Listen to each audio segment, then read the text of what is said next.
زمین کھا گئی آسماں کیسے کیسے. تو ہم قبرستان میں ابھی انٹر ہوئے. یہ پروردگار کی تقسیم پہ خوش رہنا ہی زندگی ہے. زندگی کا پیغام یہی ہے کہ بھائی زندگی انسان اپنے اعتبار سے گزارے ضرور، مگر جو اس کا انجام ہے اس کو بھی یاد رکھے. کبھی زمین کھا گئی آسماں کیسے کیسے. آج ہم اسلام آباد میں ویسے چائے پینے کے لیے نکلے تھے. ہمارے ساتھ علامہ نقاش صاحب موجود ہیں، محترم جناب عامر شاہنی صاحب موجود ہیں. تو رستے میں قبرستان آیا تو ہم قبرستان میں ابھی انٹر ہوئے. تو وہی ہم سوچ رہے تھے کہ باہر ایک چہل پہل، ایک رونق اور ایک مختلف مسئلے، لوگ آ جا رہے ہیں، گاڑیاں چل رہی ہیں، ایک ہلا گلا، اور یہاں ایک عجیب دنیا ہے، ایک سناٹا ہے. اور یہ اتنے لوگ یہاں جو کسی وقت اس زندگی کا حصہ تھے اور اب شاید کسی اور زندگی کا حصہ ہے. یہ وقت ہے کہ ہم سمجھیں زندگی در حقیقت کیا ہے، زندگی کسے کہتے ہیں، اور یہ لوگ ہم سے کیا چاہ رہے ہیں جو کل ہماری طرح یہاں فاتحہ پڑھنے آئے ہوں گے اور آج قبروں میں کسی کے فاتحہ پڑھنے کے منتظر ہیں. تو محترم بات شروع کریں گے کہ زندگی کیا سمجھتے ہیں کہ کیا. واقعاً قبرستان میں آنے کے بعد حسین بھائی صحیح پوچھیں تو کیفیات ہی ہو جاتی ہے کہ الفاظ دم توڑ جاتے ہیں کہ یہاں آ کے کچھ سوچا جائے.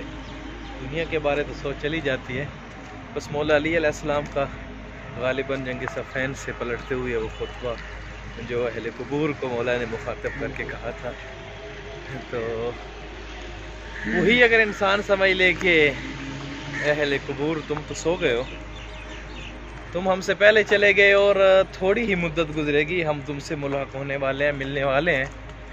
اور جہاں تک رہی تمہارے بات دنیا کی بات، تو وہ یہ ہے کہ مال تمہاری اولاد تقسیم کر چکی ہے، عزت و ناموس اور تمہاری زوجہ کہیں اور بیاہ دی گئی ہے، اور جو تمہارے گھر تھے ان کو بیچ دیا گیا ہے، تو تمہارا کوئی نام لینے والا نہیں ہے. تو مولا نے ایک طویل خطبہ دیا، تو انہی کا مخاطب کر کے ہم وہی مولا کا خطبہ سنا سکتے ہیں کہ تم ہم سے کچھ پہلے چلے گئے اور ہم تم سے ملحق ہونے والے ہیں. ایسے ہی ہے، حقیقت یہی ہے، انجام یہی ہے.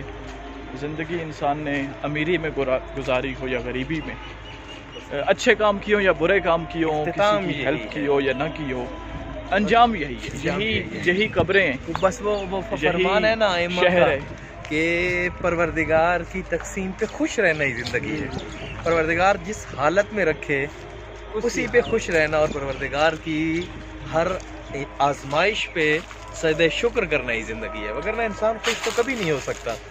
جو بھی جس حالت میں کچھ نہ کچھ پریشانیوں سے لاحق ہے. جس کے پاس دنیا ہے وہ اولاد کو ترس رہا ہے، کچھ ایسے ہیں جن کے پاس اولاد ہے مال نہیں ہے، کچھ کے پاس مال و اولاد ہے لیکن ان کے پاس صحت نہیں ہے. تو پروردگار ہر بندے سے امتحان لے گا، یہ اٹل فیصلہ ہے. اور وہ قرآن کی آیت ہے نا کہ تم کہہ دو کہ ہم ایمان لے آئے اور پروردگار تمہاری آزمائش نہ کرے. تو آزمائش میں پورا اترنا ہی یقیناً ایک مسلمان اور ایک انسان کا حق بنتا ہے. تو عامر صاحب کیا سمجھتے ہیں کہ ایک جو زندگی کی بہاریں گزاری ہیں، آپ نے مدرسہ کی لائف دیکھی، یونیورسٹی کی لائف دیکھی، معاشرے کو دیکھا، اس کے علاوہ آج کل کا جو ایک مصروف دور ہے جسے ہم ڈیجیٹل زمانہ بھی کہہ سکتے ہیں، کہ جہاں ایک نئی دنیا بن چکی ہے، زمانہ تبدیل ہو رہا ہے، ترجیحات بدل رہی ہیں، مختلف طرح کے لوگ آ رہے ہیں، مختلف طرح کی سوچیں آ رہی ہیں. تو اس تمام تر تناظر میں آپ کیا سمجھتے ہیں کہ ایک بہترین زندگی کیا ہے، اور ایک اچھی اور خوشگوار زندگی گزارنے کے لیے کیا ایک کوئی کلیہ ہے یا کیا کرنا چاہیے؟ جی، ہم جو اپنی زندگی میں مگن رہتے ہیں، چہل پہل ہوتی ہے ہماری زندگی میں اور سب کچھ ہوتا ہے، وہاں ہماری الگ پہچان ہے، ہر ایک کا اسٹیٹس الگ ہے، اس کے لیے ترجیحات الگ ہیں. لیکن یہ چیز جو انسان کا انجام ہے، جہاں اس نے حتماً پہنچنا ہے، یہ حقیقت ہے جس کے وہ انکار نہیں کر سکتا. اس کے لیے کسی نے کوئی تیاری نہیں کی ہوتی، کوئی آمادگی نہیں ہوتی.